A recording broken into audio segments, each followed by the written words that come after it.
Hi, good afternoon. Welcome to the marketplace. Coming up, Afreximbank projects more than 5% growth rate for Ghana, the highest by any external institution for the country, but warns current global trade war remains a major threat. Contending with complex and compounding vulnerabilities such as high, sometimes unsustainable debt burdens, escalating trade. Also coming up, senior partner at ABN David, Dr. David Ofosu-Dorte, attributes country's high food prices and transport fare regime to the control of trade associations and market queens. They fund these things, they have a complete control over the price, and we need to address that as a nation. Your reactions to the Joy Business Economic Forum. Thanks for being with us. Details coming up.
Thanks for staying with us, everyone. Afreximbank is projecting more than 5% growth rate for Ghana by the end of this year.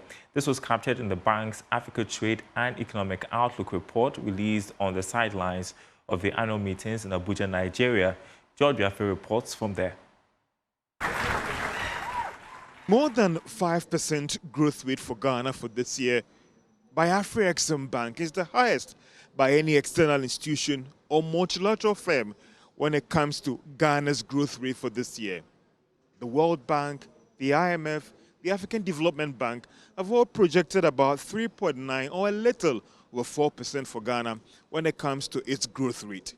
But Afreximbank believes that due to renewed investor interest in the country, pickup in demand for Ghana's commodities, and some structural reforms the government is currently undertaking, growth will indeed pick up strongly at the end of this year.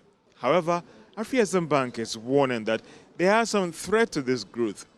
They cite the renewed global trade wars and how that could impact badly on the economy. Africa is contending with complex and compounding vulnerabilities such as high, sometimes unsustainable debt burdens, escalating trade, escalating climate volatility, fragile food systems, significant infrastructure gaps, and so on, which are all converging to constrain the continent's growth. The bank is also worried about the high inflation levels in the country and how that could also affect growth at the end of the year. Well, for many, they would also argue that even the Ghana Statistical Service itself has projected that we may do far better than the almost 4% that the Finance Minister, Dr. Forson, did project in the 2025 budget.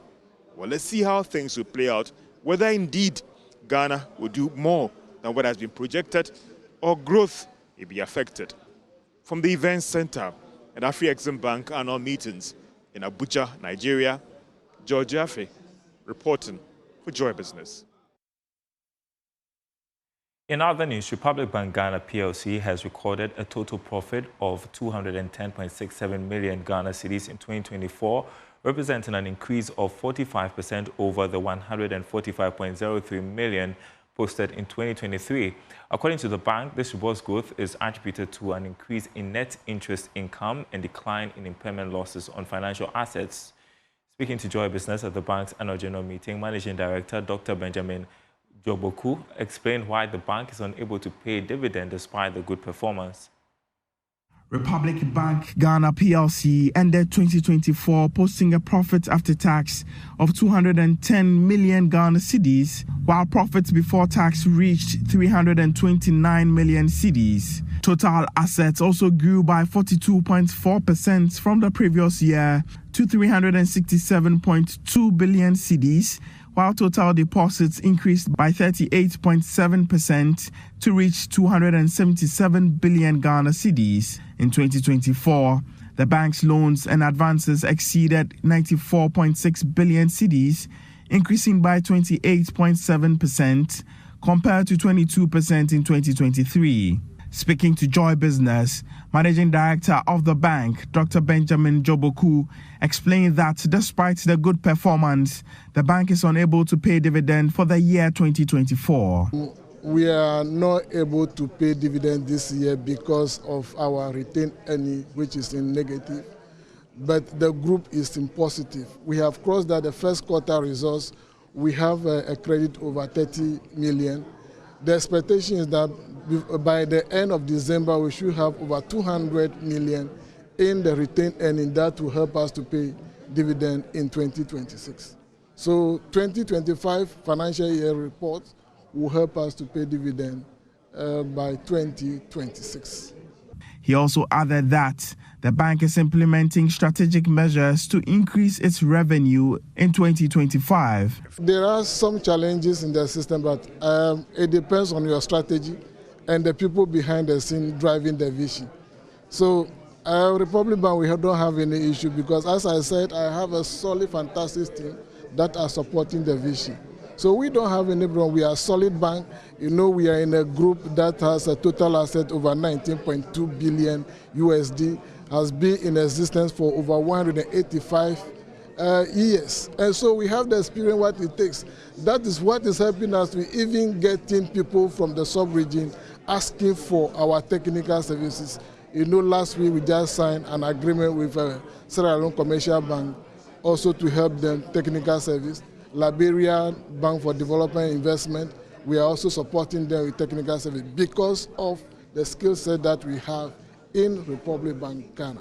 We have a 5-year strategy. This is the first year. We are in the second year, which is 2025. And this strategy is based on 6 pillars. And these pillars are, we want to grow our commercial and retail. We form our SME, which is a small, medium enterprises. You know, the economy is largely based on SMEs. So that is the focus, and they are working hard. Republic Bank Ghana PLC reduced their non-performing loans ratio from 15.8% in 2023 to 15.6% in 2024.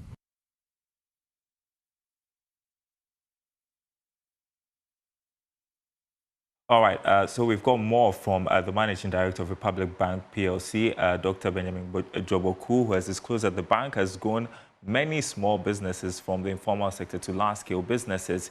He assured that the bank would double its loan portfolio for businesses from the current 3 billion cedis during the implementation of its new idea, Republic Verse. When I look at Ghana, I think that the financial sector, we are too much profit-driven and leaving the core things that we needed to do. Okay. And therefore, we decided that, look, let's develop Republic Universe. And that verse, we are looking at the informal sector, from the informal sector to the retail and commercial, the SME, the corporate. If you look at our financials, check the other competitors. This is just looking at government investment. But if you look at the needs of our portfolio, you realize that we are more into loans than investment. This is because our core mandate is to help the economy to grow. And Republic Bank, we believe that everywhere that we find ourselves, the community must benefit. So we call something we have power to make difference. So in the universe, we want to make that power reality for our beloved country and, for that matter, the people of Ghana. All right, rural banking next, and shareholders of Afreximbank Rural Bank are being offered 100% stock dividends following the upward adjustment of share prices for new investors. By this move, the issued shares of 76 million cedis has doubled as part of the management's efforts to redistribute accrued wealth of the bank. At the annual general meeting, shareholders and the board agreed to an automatic pricing of the cost of the shares based on performance of the institution. Nanaya Ojima has more in the following report. For about 12 years, the price of the bank's shares have remained at 20 pesos despite the increase in profitability and value of the institution. For 2024 alone, the bank's stated capital increased to over 15 million cedis, representing a 55.8% increase. A similar percentage change of the indicator was recorded in the year before. Per the assessment of management, the bank's value exceeds the amount being offered for new shareholders, hence the need for the increment of share prices by 100%. Dr. Alexander Asma is Chief Executive Officer. So it is the view of the board, which has been agreed and endorsed by the shareholders, that this value that has been created over time be given to the shareholders as we seek to reprice the shares of the bank. So what we are doing is that for every single share that a shareholder holds, is going to get one additional share for it. So in effect, the total number of shares in the bank is going to double. Currently, there are 76 million issued shares in the bank. So straight away, that is going to be double. For the 2024 financial year, the bank increased profit margins, placing them above their competitors in the country. A net operating profit before tax increased by 271%, bringing the margins to 89 million cedis from 24 million cedis achieved in 2023. In addition to the stock dividend, they are also going to be entitled to cash dividend amounting to 42.5% of their share price. And also this is significant value considering the return on investment in our country at the moment. That one alone is a massive wealth creation. Presently, the bank operates 18 branches and 4 mobilization centers across the country. Board Chairman Professor Lucas Nanaredu Damwa explains efforts to increase the bank's branches. From the bank side, our vision is to be able to add another branch to the branch network we have in the Kumasi area, and then go to the Sekondi Takoradi Metropolis. For Joy News, Nanaya Ojima, Kumasi.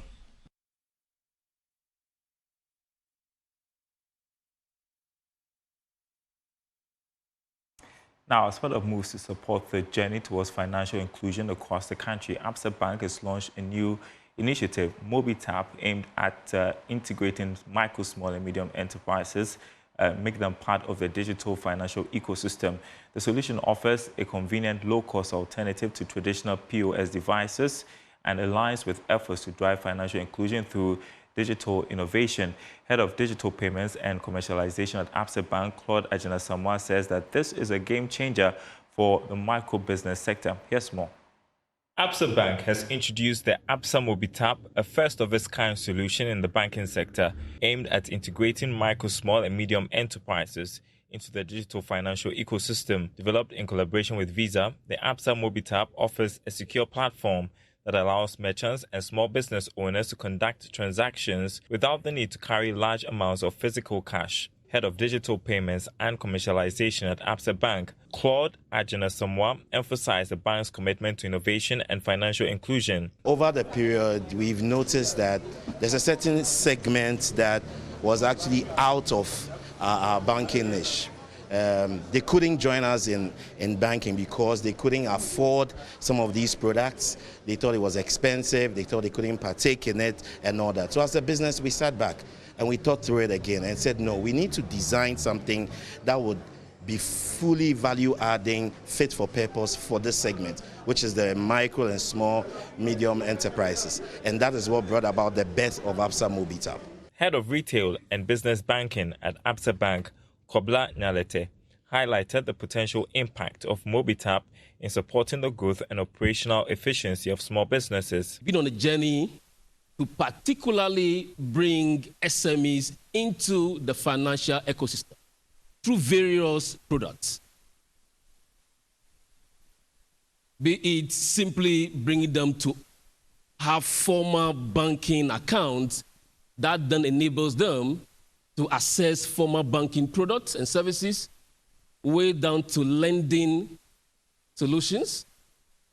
And today, we are plugging a gap in payment. Country manager for Visa, Fabrice Conan, assured users that robust measures are in place to address any concerns around digital payment safety. It's more than a payment solution. It's a tool for economic empowerment. It enables small businesses to operate more efficiently, build trust with customers, and participate to a more fully digital economy. And we are really proud to associate ourselves. The Visa brand is about convenience, speed and security. MobiTap enables merchants accept Visa and MasterCard payments using their phones. All right, you're watching The Marketplace. We're taking a short break. We will be right back.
All right, welcome back to The Marketplace. Now, senior partner at ABN David, Dr. David Ofosu-Dorte, has attributed the country's high food prices and transport fare regime to the control of transport associations and market queens.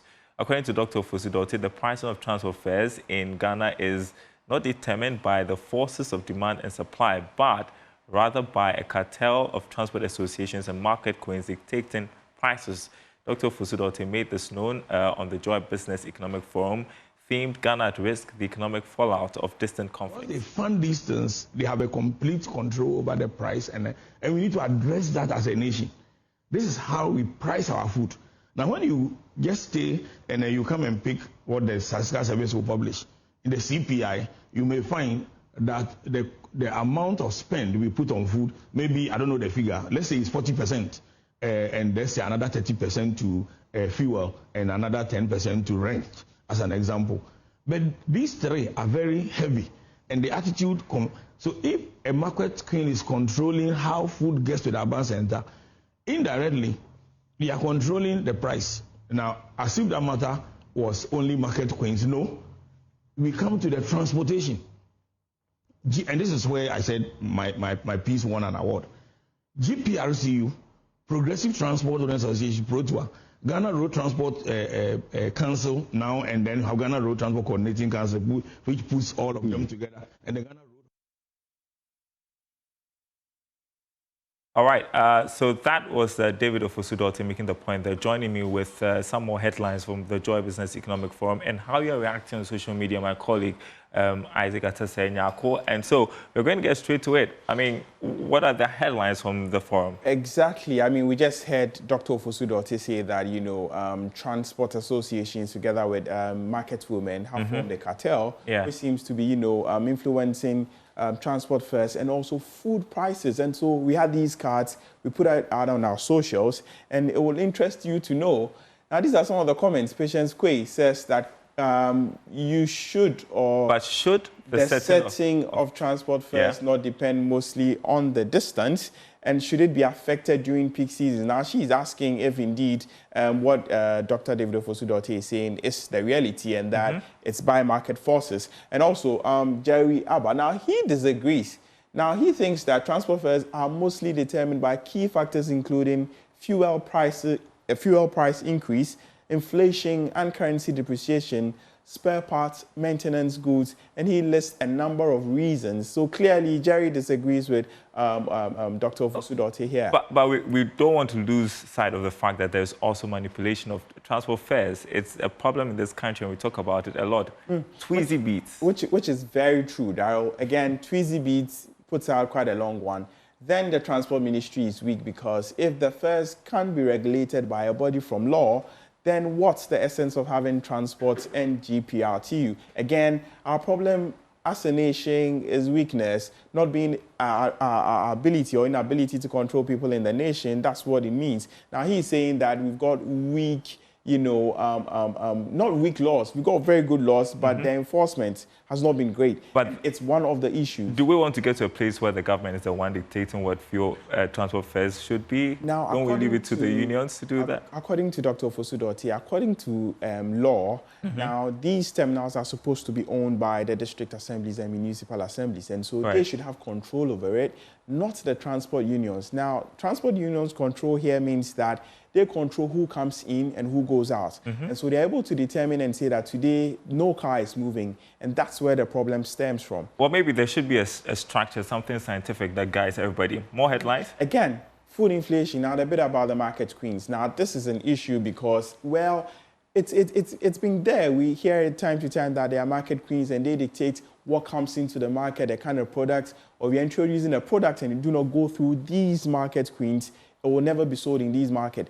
That's what Dr. Ofosu-Dorotey is alluding to, that they also control, the agri-chain, value chain, actually. So right from planting, some of these women are that powerful. They're able to sponsor farmers, and so they determine when to carry these goods from the farms to the cities. And he says this is also causing, some price-setting regime, and it's also not helping because then they're able to hoard food and say that, look, this particular food is in shortage, spike up the prices, and that's also, affects us negatively, that matter. And so he's been talking about that, or he did say.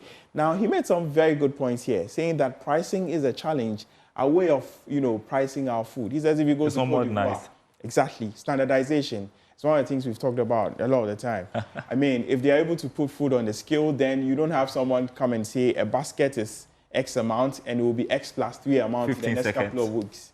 Great. These are the comments. Now, a lot of people agree to this. They say, Hassan, Ken Alozo, they say... He says that's why government must necessarily operate in some crucial sectors of the economy. Well... Exactly. They're all agreeing with last comment and we go. That's the sad reality. They leave the produce at the farms to influence commodity shortages, which in turn results in abnormal hikes in prices. And also Lawrence Natte, he disagrees, funny enough. I don't know if Lawrence is a farmer, but he says that we are not even in the harvesting part of the season, yet they expect food prices to fall. I'm not sure he got the input of Dr. Ofosu-Dorotey. Maybe our next Joy Business Economic Forum should be on this because it's generating a lot of interest there. Thank you so much. Before we go, myjournalline.com, Princess, I should tell you all. These are headlines over there. Afreximbank has been a pillar in Ghana's economic journey. That's according to the Deputy Finance Minister. Also, 73% of consumers believe foreign goods prices to drop significantly, but not same for domestic goods. That's a Maverick research. myjournalline.com/business come to. Thank you. And that's it. Thanks for watching. We will be back same time tomorrow.